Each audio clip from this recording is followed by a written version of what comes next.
transmitir todo aquello que aprendí. Y bueno, la forma que encontré de transmitirlo era escribir una novela de ciencia ficción, porque lo que les voy a decir les va a parecer increíble, pero no es increíble. Nos han educado de una forma tal de que creemos que conocemos el planeta donde vivimos y no lo conocemos. Pensamos que sabemos de qué época estamos acá, tampoco lo sabemos, ni siquiera el reciclaje que tiene el planeta. Por eso es bastante extendido. Este es mi primer libro, que es El Proyecto Extinción. Trata de la tripulación de una nave de híbridos que vuelven a la Tierra para restaurar el statu quo, es decir, el balance de la sociedad, porque el planeta se termina de destruir. En realidad nosotros llevamos ese camino, nos vamos a destruir entre nosotros mismos. Y bueno, les voy a leer la primera parte, es una invitación, y después les voy a explicar algunas de aquellas cosas que no conocemos que tal vez les puede llegar a interesar.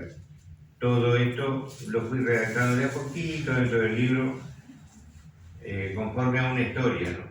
Que es lo que nos apasiona como para seguir leyendo.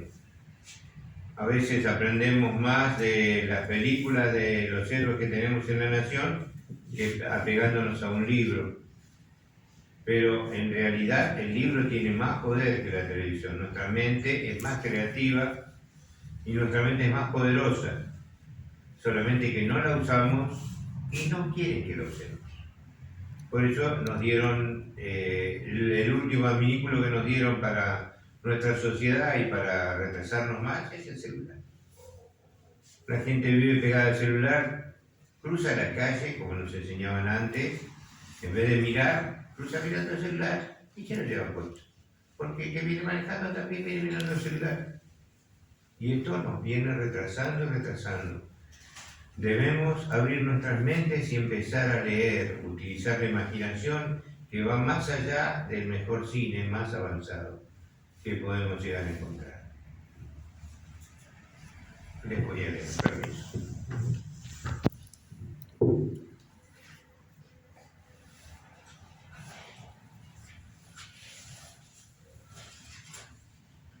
Como el salón es chico, no creo necesitar micrófono, así que si alguien no escucha, avíseme. Es mi más grato deseo que al sumergirte en esta narración puedas olvidarte de que estás leyendo y te transportes a este mundo mágico que es la imaginación. Que puedas sentir sus anhelos, vivencias y pasiones que penetren en ti haciéndote protagonista. Y si acaso te asalta la curiosidad por la apabullante cantidad de información, te invito a consultar tu teléfono celular para saciar el asombro. Estás por asimilar información que puede sepas o no, que puede serte útil o entretenida. Si están escritas las especificaciones que te pueden ayudar a calcular situaciones, conviértete en estratega. Después de todo, la vida es una consecuencia de las estrategias que usas o no. Al final del libro llegarás a un balance de lo acontecido y espero de todo corazón que estén saciadas tus expectativas, que te llevaron a leerlo y que pueda dar un enfoque diferente a las reflexiones cotidianas, porque todo lo que toca el corazón hace cambiar al individuo. Y si te entrenaste lo suficiente, podés experimentarlo. Todo es cuestión de probar, ser diferente. Si no lo intentas, nunca lo sabrás. Te puedo asegurar que el que comenzó a escribir este libro no es el mismo que el que lo terminó. Algo cambió mientras narraba. No sé definir en mí, vocabulario se enriqueció, mis conocimientos aumentaron en todos los aspectos y mis sentimientos también. Tanto que me apenó dejar de escribir, despedirme de mis amigos. Oh sí, los extraño. Y extraño sus diferentes formas de enfocar la vida, tanto que después de descansar un tiempo voy a volver por ellos al servicio activo y describir nuevamente la continuidad de su vida. Cambio y fuera. Este es el principio de una saga de 4 libros. aquellas cosas que aprendí mientras que estaba escribiendo son superiores a todas las que sabía antes de empezar a escribir, porque el hecho de poder escribir y poner verdades te toma un tiempo poder llegar a registrarla, poder llegar a averiguar qué es lo que pasa. Hay cosas que no tienen explicación y que están a la vista y que como no leemos, no las vemos. Porque no leemos. Le voy a explicar. Hace un rato hablaba con uno de los señores que está acá de la biblioteca y le decía, ¿quién no conoce el diluvio universal de la Biblia? ¿Alguno de ustedes? Levante la mano el que no conoce. Todos conocen el diluvio. Bien. El diluvio fue universal. Supuestamente fallecieron todos. ¿No? Bien. Pero no es así. No es así porque lo canta la historia. El diluvio universal es en la época de Noé. Si trazamos un tiempo imaginario, ustedes van a encontrar el centro, Noé, el arca y el diluvio. Si vamos para atrás, encontramos el principio de los tiempos, donde caen 40 ángeles, llamados guardianes en la historia o dentro de la Biblia, sus hijos, los Nefilim, los gigantes de 5 a 7 metros, y para las civilizaciones antiguas, los viejos Anunnaki, que traducido quiere decir los que vinieron del cielo. Ellos llegaron hasta la época de Noé y deberían haber muerto todos. No debería haber quedado un solo gigante. Pero más adelante encontramos más o menos en el mismo tiempo que para atrás el pueblo maya. El primer lugar donde se tiene registro sobre piedra de la historia de los gigantes, de 30 metros. No estamos hablando de un gigante de 5 o 6 metros. Estamos hablando de un gigante de 30 metros. Ellos convivieron con los gigantes. Según le consta, los arqueólogos, que son los que hicieron las traducciones de los jeroglíficos. Y los terminaron matando porque los gigantes se comieron el ganado y después se empezaron a comer a los pobladores de la tribu. Entonces, se enojaron los mataron. Entonces encontramos ahí nomás, en esta información, algo que no nos dijeron. Es bastante interesante. Sobre los egipcios encontramos medicina avanzada en la antigüedad. Hoy en día sabemos que las pirámides son anteriores a los periodos que nos han dicho. Hay un montón de cosas que fui enumerando acá a modo de que los integrantes de esta nueva raza que viene a la Tierra a restaurar la vieja van descubriendo de a poco. Van preguntando y eso es lo que hace al texto de esto y a la aventura que ellos van haciendo. La que van viviendo y lo que ellos van sintiendo por el ser humano. Van descubriendo que vale la pena el ser humano. Y que cuando perdemos esa humanidad no somos nada más que animales. Yo creo que no es porque lo haya escrito yo, pero vale la pena. Vale la pena poder arriesgarse a ver un poquito más allá. Hay cosas escondidas, como ser ahora el último presidente anterior al actual de Estados Unidos, desclasificó los secretos de Estado, desclasificó los secretos de la NASA. Hoy en día hablar de los ovnis es algo normal, el reconocer que existen es algo normal. Sin embargo, los dibujos de los ovnis están desde el principio, de la época de los viejos Anunnaki, de la caída de los ángeles están los ovnis. Están entre nosotros desde hace mucho tiempo. Son cerca de 150 razas documentadas. Nadie se lo dice. La balance del poder tiene que seguir establecido, entonces hay que seguir ocultando. Hay animales en la Tierra que tienen 6 extinciones. Animales que tienen sangre azul realmente. Nosotros siempre escuchamos hablar de la sangre azul, y dicen que nuestra sangre antes de sacarse es azul, pero no. Este animal tiene sangre azul y es de color azul. Es un cangrejo. Es el cangrejo herradura. Un cangrejo muy antiguo, el cual el ser humano, como siempre, cuando lo captura le saca el 50% de la sangre, que cura la mayoría de las enfermedades que tienen los seres humanos. Hay un montón de cosas ocultas que no conocemos. Y a lo largo del desarrollo del libro voy contando etapa por etapa para hacerlo más entretenido. Más allá de los dogmas que nosotros usamos para vivir. La ropa, las vestimentas, las costumbres, lo que hacemos ahora y que no se hacía antes. Lo que se hacía antes y ahora no se hace. Es interesante para el que quiera abrir su mente y llegar a pensar que el mundo puede ser diferente. Es interesante que lo lea. Si alguien quiere preguntar algo. Sí, yo quería saber, usted menciona que es ciencia ficción. ¿Qué autores de ciencia ficción también a usted le gusta como lector? Que mientras usted contaba la sinopsis de este primer libro, a mí se me venía a la mente Ray Bradbury, Orwell.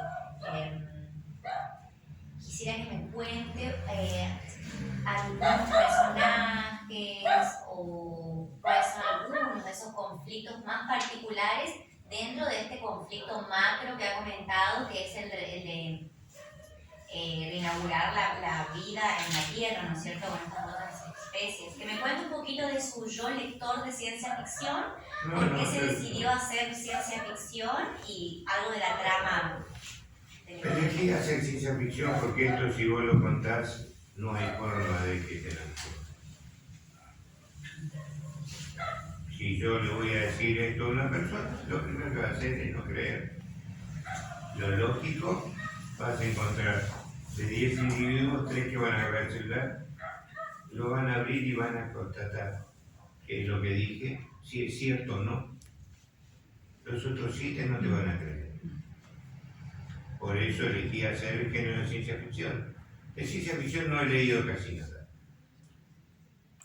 Lo único que me llamó mucho la atención cuando leí fue El tiburón, que la película en realidad no tiene nada que ver con el libro.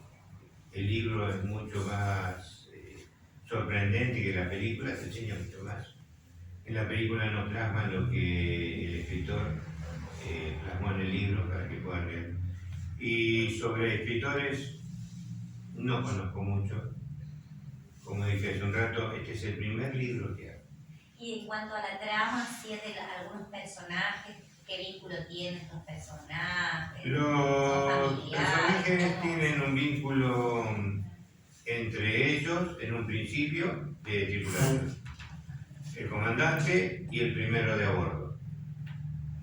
Como ustedes no saben, les voy a decir que cuando se derribó el primer plato volador en Roswell, que no fue casualidad su caída, porque eso también lo tuve que investigar, se utilizaron 6 antenas de micrófono, porque resulta que estas naves tienen vida.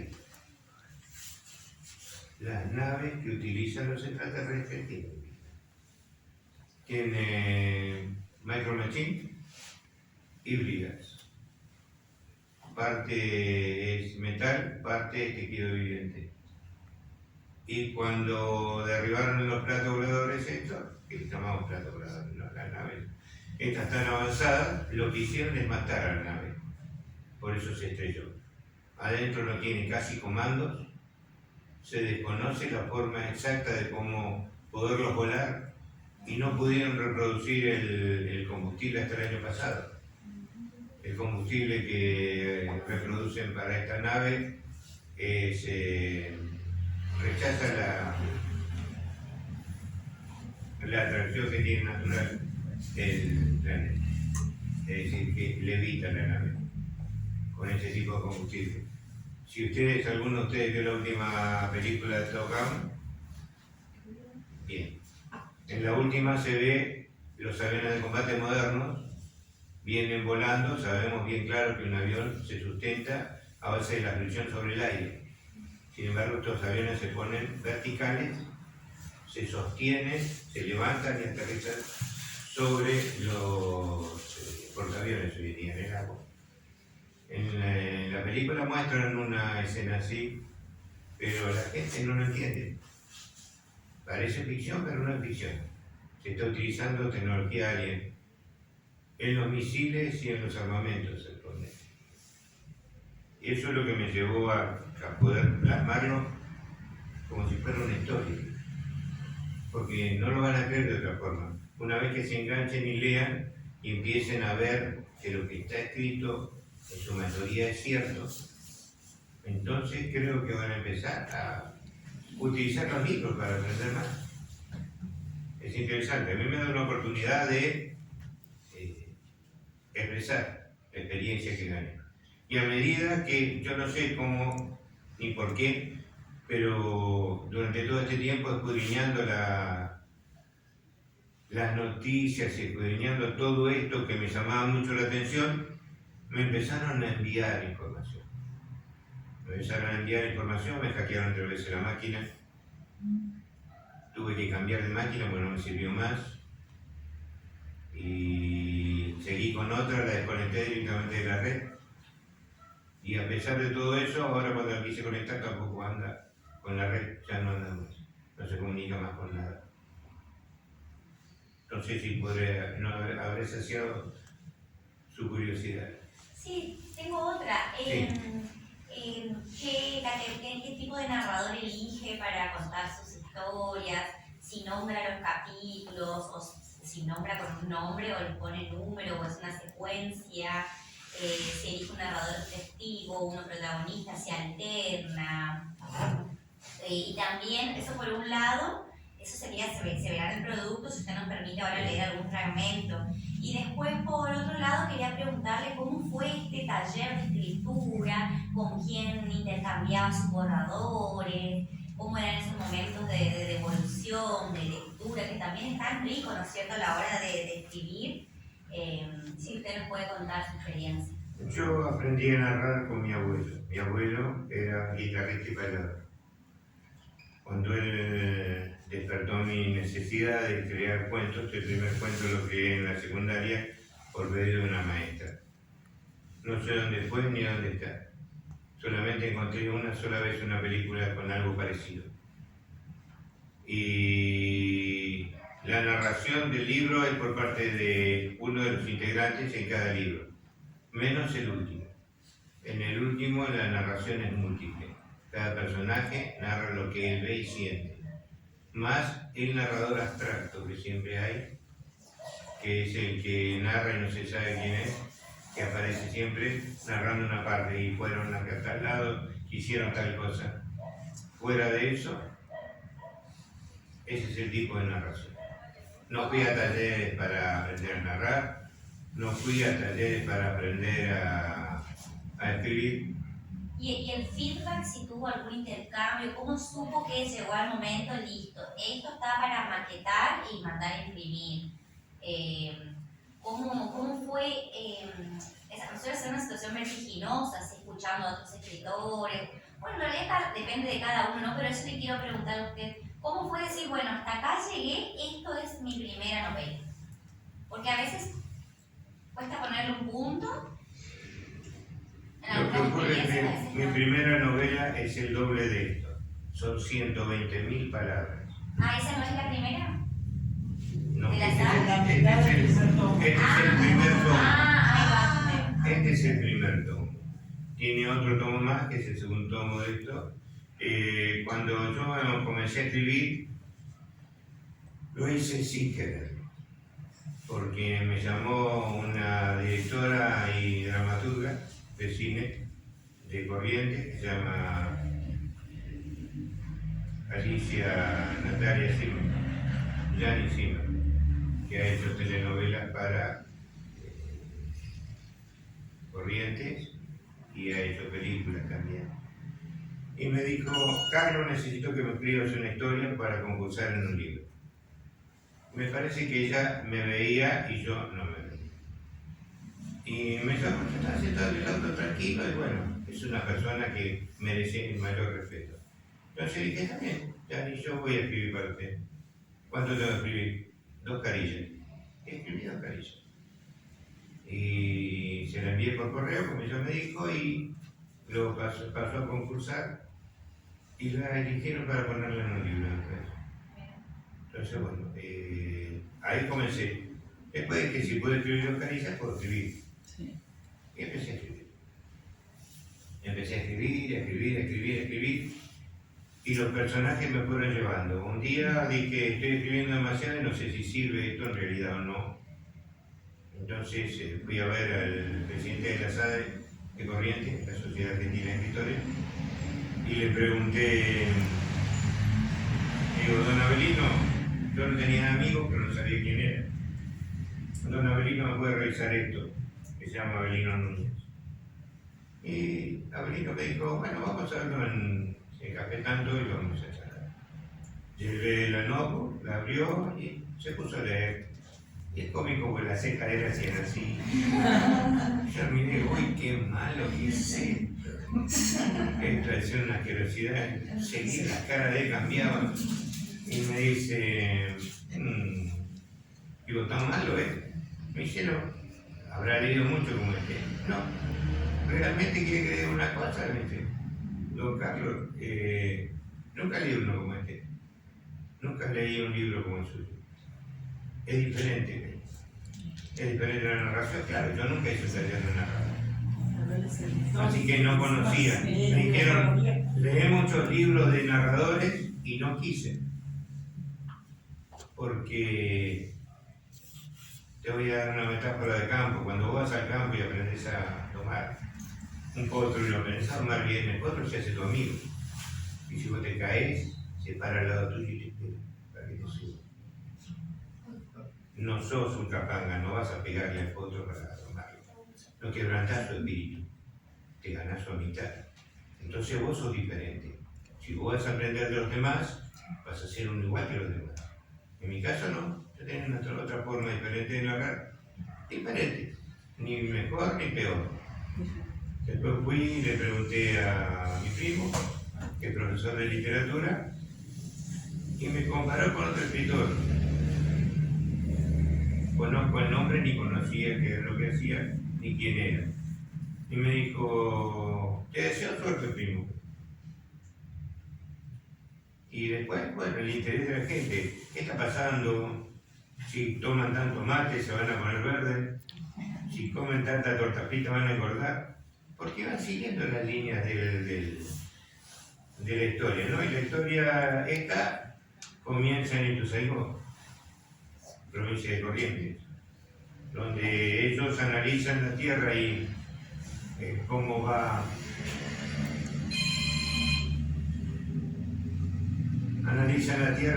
progresando, y para empezar a actuar sobre los seres humanos que quedaron, tienen que elegir a algunos emprendedores, que son los que van a progresar.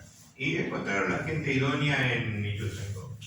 Y empecé a narrar ahí sobre la represa, sobre toda la gente. Empecé a contar lo que a veces la gente ni conoce, cómo fue la fundación de Corrientes. Y hay muchas cosas que me fueron interesando de poco. Cuando empecé a narrar la fundación de Corrientes, descubrí que 5 veces trataron de bajar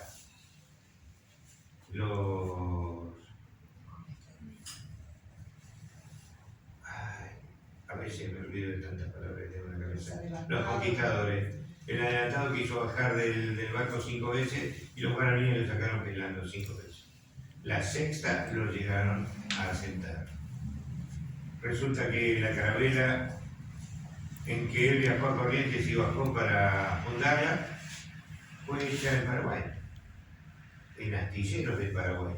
Y ahí me di cuenta que el Paraguay estaba mucho más avanzado que nosotros, tremendamente más avanzado, ¿no? Yo ya había leído la historia de Paraguay. Ellos tenían diques secos para producir naves, tenían telégrafo, tenían tren, y nosotros no teníamos nada todavía. Y ahí me di cuenta de una de las primeras mentiras, que cuando produjeron una guerra acá en Argentina, haciéndonos pelear contra nuestros vecinos, lo que hicieron fue anularnos. quitarnos la capacidad de ser la potencia. Porque tenían miedo de su riqueza. Y la riqueza más grande que tenemos nosotros, la tenemos acá adentro, el corazón nuestro. Yo tengo ascendencia italiana, tengo ascendencia española y tengo ascendencia guaraní. Y con mucho orgullo descubrí que un cacique nuestro montado a caballo fue capaz de rechazar un ejército de mamelucos y lo sacó de nuestro territorio y ganó territorio. Las cataratas no eran nuestras. Un aborigen de esta tierra sacó un ejército extranjero. ¿Qué es lo que no podríamos hacer nosotros si no tuviéramos la fe que se tenían ellos? Y les llamaban salvajes, pero no eran salvajes. No, eran diferentes nada más. Tenemos desgraciadamente la costumbre de sacar de costado que es diferente. Si encontramos un animal nuevo, comúnmente tenemos miedo y lo matamos. Pienso que si nos enfrentamos a un extraterrestre, tantas películas nos han hecho, que lo vamos a terminar eliminando en vez de darle la mano. Perdemos oportunidades, a veces por no aprender, por no conquistarnos nosotros mismos. Podemos ser quien quieramos que queremos ser. Yo lo puedo decir porque yo lo puedo demostrar. Yo nací en una familia que tenía de todo. Y con un impresionante potencial. Y los que no quisieron aprender, tiraron la parte abajo de mi familia. Entonces empecé de nuevo. Y estoy parado delante de ustedes escribiendo. Mi familia me escribe del sur y me dice: sos un orgullo para nosotros, pero cualquiera lo puede hacer. Cualquiera de ustedes puede escribir. Cualquiera de ustedes puede usar su imaginación. Lo único que tienen que hacer es aprender un poquito más, nada más. Utilizar bien el vocabulario, comprender bien las definiciones, porque con las definiciones se comunican mucho mejor que con el idioma inclusive. Podemos hablar menos y decir más, definiendo los temas y leyendo. Si no leen, no va a crecer el cerebro. El cerebro es impresionantemente poderoso. Hay gente que en accidente pierde medio cerebro. Antes se creía que esa gente no servía para nada.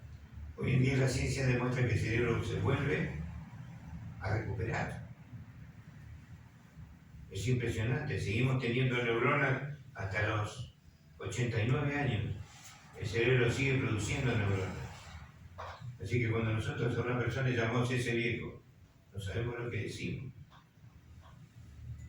Esa persona que llegó a esa edad, por ahí tiene la suerte que nosotros no corremos. Y los antiguos de esa época han visto nuestra tierra desde que se le daba manija a un auto para que arranque hasta autos voladores. El potencial es bueno, tienen que saber aprovecharlo nada más. No dejen que entre nada en su cuerpo, que dañe el cuerpo. Dejen que las cosas que entren en su mente, abran su mente. Cualquiera puede llegar a escribir, no es necesario mucho, un papel y una lapicera. Otra cosa, ¿puedo ver? Otra cosa muy interesante, colegas escritores y editores le han propuesto que presente su libro a Amazon o a Netflix para hacer la película. A ese punto sí, yo tengo mucha curiosidad de lo que está ahí adentro, sí, por eso te quería pedir si nos puede leer, abrir casualmente y sorprendernos con alguna página. ¿Querés escuchar al narrador? Me gustaría, chicos, para copiar el libro en sí. La primera parte es interesante, cómo llega. Esa la seleccionó, ellos ya saben que quiere la primera parte.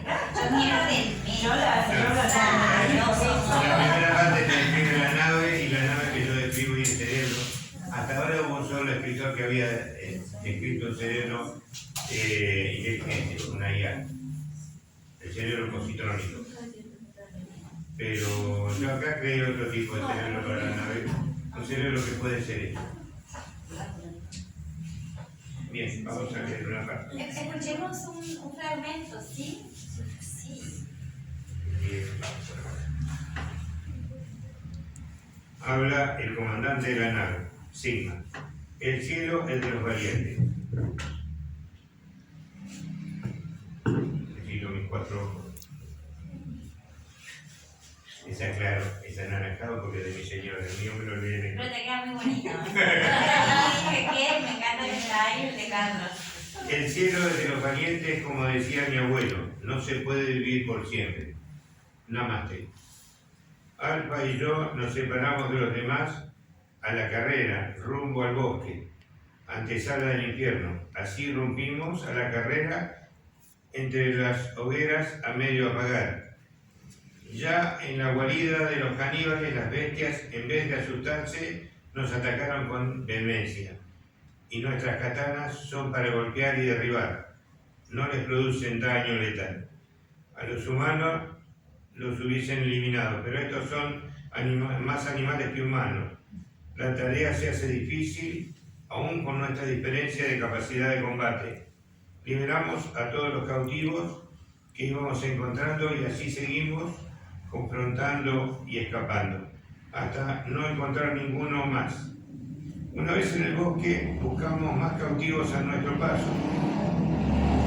Mientras que los liberábamos, escapaban. No salían de todos lados, de la vegetación, de entre las piedras, de los árboles y hasta de las cuevas en el suelo. Al no matarlos, los que se recuperaban volvían a la carga, cuando de repente se escuchó un quejido a mis espaldas. Es Elena. Él había caído en la tierra y lo socorrieron 2 seres humanos. Uno de ellos es esta mujer, que era la comandante del lugar donde vivían. Elena, que lejos de atacarla, de acatar la orden de no acompañarnos, nos acompañó en la difícil tarea y se quedó a la entrada para impedir el paso de los caníbales. Era puro coraje, increíble. La rubia con su cuerpazo se defendía y avanzaba, pero tenía muchos golpes a la vista, por las manchas de sangre en su ropa y una fea mordida en el muslo, y sangraba demasiado, pero no dejaba de luchar. Sus pupis iban y venían a diestra y siniestra. Cuando vi sus signos de cansancio, sin quejas me hirvió la sangre, y no pude contenerme. Salté hasta ella, derribé a los que la atacaban, los golpeé con pañuelitos y la alcé con delicadeza en mis brazos. Sigma, intrépida, 2 para enfermería, doctor Droide y a enfermería. Está hablando la nave que tiene vida y la nave directamente lo transporta a bordo. Les aclaro porque como ustedes no están en la trama. Una vez allí la deposité en la camilla del quirófano. Asistieron inmediatamente a la comandante amable. Había sacado sus garras y sus colmillos. Me enojece mi amiga. Me sumé a su lucha. Saqué mis colmillos y garras, luchamos con todo hasta que el cansancio, cuando de repente intrépida nos indica que no hay más humanos, en la guarida ni en la periferia. Ahora la cosa era salir de su dominio. Pero no era problema, el problema era capturar y transportarlos. Claro, ellos rescatan a los humanos de las garras de los caníbales. Ellos son híbridos.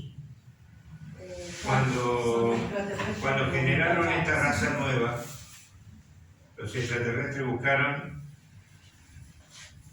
170 ADN, 17.000 ADN, que es lo que se necesita para fundar un mundo. Si lo consultan en Google les va a decir lo mismo. Y de los 17.000 son 8.500 ADN femeninos y 8.500 ADN masculinos. Para poder reproducir el ser humano, lo mezclaron con el ADN de ellos, para mejorarlo.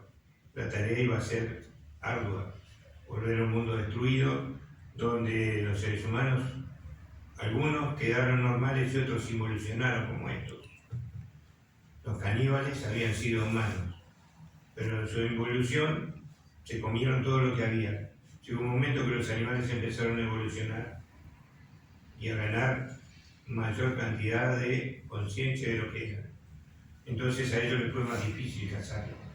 Entonces empezaron a cazar sus pares, empezaron a cazar seres humanos y a devorarse, porque lo utilizaban como medio de comida. Entonces ellos necesitaban capturar un caníbal para saber el motivo de su evolución, su involución, y ver si se podía revertir, para que no sigan hacia atrás, que vuelvan a evolucionar nuevamente. Por eso no nos mataban. La orden era bajar a la tierra y arreglar todo sin matar a nadie. Y es la lucha de ellos, es la lucha de arriesgar su vida por nada. Porque ellos no reciben sueldo.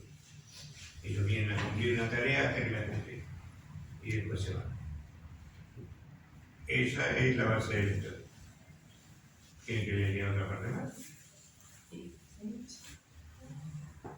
El comienzo, cómo llega. La parte del comienzo. Por aquí de todo. Tiene parte graciosa, triste, que te vengas a llorar. De esta forma llegan ellos. Se enciende la luz del camarote, se escucha una alarma suave. Es el llamado del puente de la Intrépida, nuestra nave insignia de la flota del planeta Edén. Es una astronave de combate científica. Viajamos en ella con un destino y órdenes encriptadas de la misión a ejecutar. El encriptado se abrirá al arribar a destino. Les explico esto que ustedes no conocen. Cuando yo partí en el ala canal de Beagle, en la época de Malvinas, lo último que llegó al barco fue un motorista. Bajó de su moto, entregó las órdenes clasificadas y subieron al capitán. Hasta que no soltaran marras, no se abren las órdenes. Entonces utilizó más o menos los mismos códigos que yo tenía. Yo soy un suboficial retirado de prefectura. He caminado por todos lados. Por eso me es más fácil narrar esto que otra cosa. El encriptado se abrirá al arribar a destino. Ya estamos en la órbita de la luna terrestre y debemos reportarnos al puente de mando. Me visto y salgo al pasillo. En instantes estoy en el puente. Desde ya, Alfa 4, como siempre, ella es la primera en todo. Es mi coequiper femenino. Salimos de un portal interestelar. Debemos desencriptar las órdenes que indican el propósito de la misión, pero ahora debemos ingresar a otro portal para culminar el viaje. Estamos llegando al planeta Tierra. En este preciso instante cruzamos e ingresamos a través del portal subacuático en el abismo de Challenger, en la fosa de las Marianas. La fosa de las Marianas existe, el abismo de Challenger existe y es el punto más profundo en el océano del planeta. A unos 10.924 metros de profundidad, unos 200 kilómetros al este de las Islas Marianas.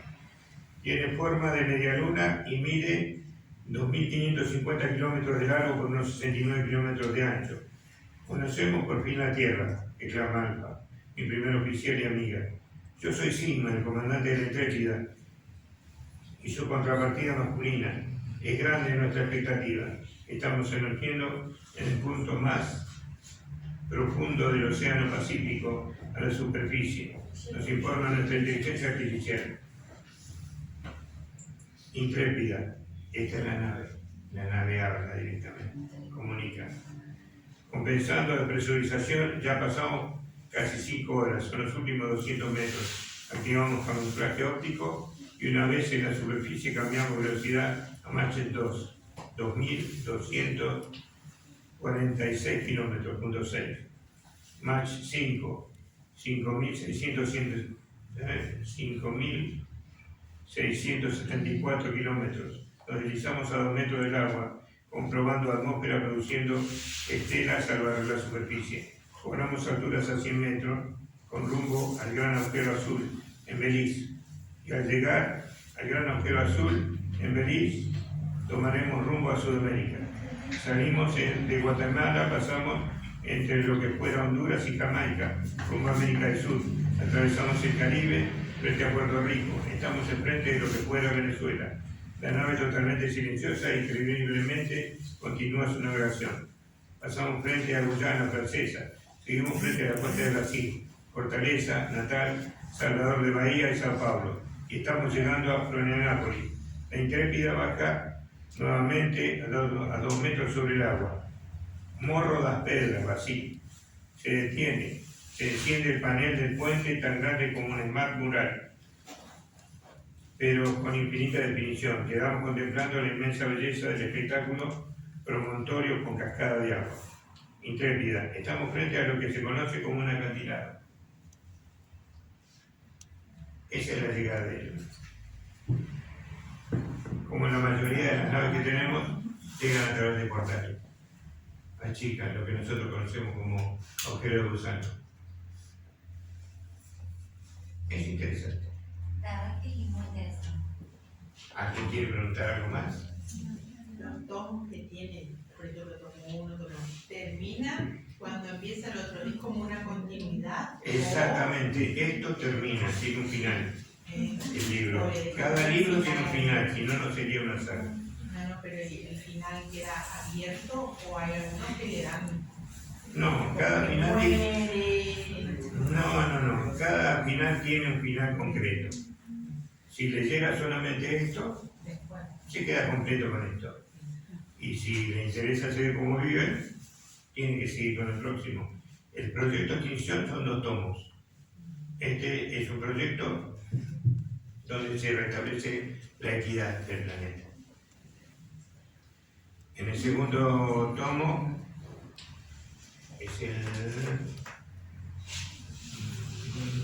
no me acuerdo cómo se llama. Y eso que son 4 tomos. No, pero son Proyecto Extinción, Proyecto Equilibrio. Proyecto Equilibrio. El proyecto Equilibrio es el último, cuando se devuelven todos los animales. El segundo es el Forestas. Y en el último van a la Antártida, a las cosas que no conocemos. La Antártida no podemos sobrevolarla porque está prohibido. No podemos navegar sobre ella porque está prohibido. No se puede transitar porque está prohibido.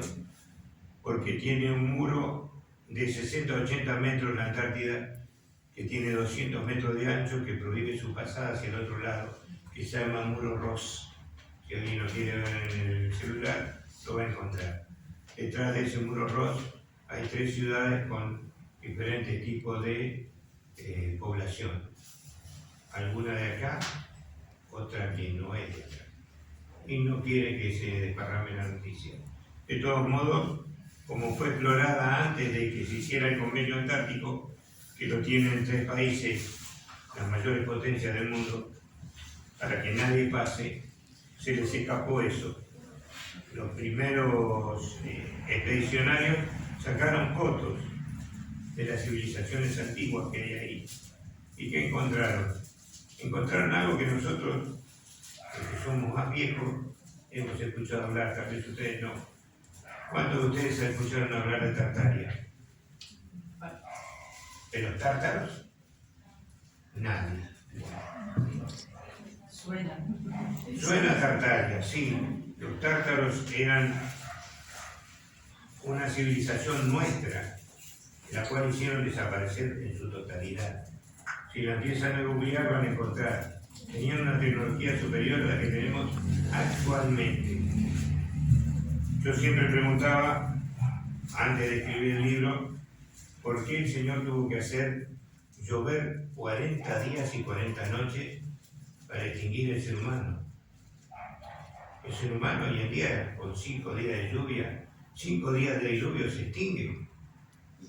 Algunos de ustedes habrán visto 5 días de lluvia copiosa, se inundan las calles, en algunos países se inundan las ciudades, se destruyen. 40 días para destruir una civilización tenía que ser muy avanzada. Con 40 días de diluvio destruyó Tartaria. Los tártaros están viviendo detrás de la Antártida. Y ese muro es un muro hecho con ayuda De hielo. de ¿Quién lo hizo? Se desconoce. ¿Alguno vio Juego de Tronos? En Juego de Tronos hay un muro que tiene en la película. Ese muro fue inspirado en el muro de la Antártida. Hace muchos años atrás, en la Segunda Guerra Mundial, un avión B-29 sobrepasó el muro y siguió, y encontró y fotografió una civilización. De hecho, que hoy en día no se sabe ni dónde está el avión, ni cómo desapareció su tripulación. Pero como ellos dejaron guardadas las cosas, sobrevivieron las fotos. Siempre algo queda. Para mayor incógnita de ustedes, la gente va y viene en el tiempo, y esto lo pueden corroborar buscando los objetos OPAR. No se olviden del nombre, OPAR. Objetos OPAR. Son los objetos que están fuera de tiempo y lugar. Relojes Rolex petrificados hace 3.000 años. No había Rolex hace 3.000 años. No había compás de navegación hace 3.000 años. He encontrado ruedas que están petrificadas de mucho tiempo antes de que la rueda fuera descubierta o inventada. Entonces eso demuestra que sí hay alguien que va y viene. Lo que no sabemos es realmente si se puede modificar el presente modificando el pasado. Pero hay cosas que le van a resultar interesantes. Usted va a un lugar y dice, este lugar lo conocía, pero nunca estuve ahí. Esta persona la conozco, pero nunca me la presentaron. Lo saluda alguien en la calle que lo conoce a uno y uno no lo conoce. Llenarnos, ir y venir en el tiempo, que no se le borra a todos si a uno le queda. Es interesante, tienen algo para pensar. Sí. En sus libros, este proyecto Extinción, ¿lo deja en la biblioteca algún ejemplar o cómo es la posibilidad de adentrarnos más en la narrativa? Y es posible ahora cuando me entreguen más libros que pueda llegar a traer un libro acá. Y si no, tienen que contactar a la biblioteca y ella va a contactar Para la venta. a la escritora que tenemos acá, es una escritora famosa también, Marina Nil, que tiene una saga mucho más larga que la mía. Es impresionante la de ella. Y lo pueden conseguir. Y si les interesó el tema, busquen. No se queden, busquen. Las respuestas están a mano hoy en día. Por eso le llamaron el grito de la libertad al internet. Hoy en día hacemos lo que antes no era posible. Sacan una foto del otro lado del planeta y la vemos. Yo conozco a mi nieta que tiene 3 años gracias al celular. Ella vive en Estados Unidos y yo acá. Tenemos los medios, úsenlos. Tenemos la capacidad, úsenla. Coman manzana. ¿Saben por qué Apple tiene un símbolo de una manzana mordida? No es por el pecado original. Es porque a nosotros nos hacen creer que los que inventaron las computadoras son los estadounidenses. Sin embargo, en la Segunda Guerra Mundial se inventó la primera computadora mecánica, que fue la que inventó un hombre que era, desgraciadamente, para aquella época muy criticado, era homosexual. Entonces lo terminaron maquinando tanto que se terminó muriendo.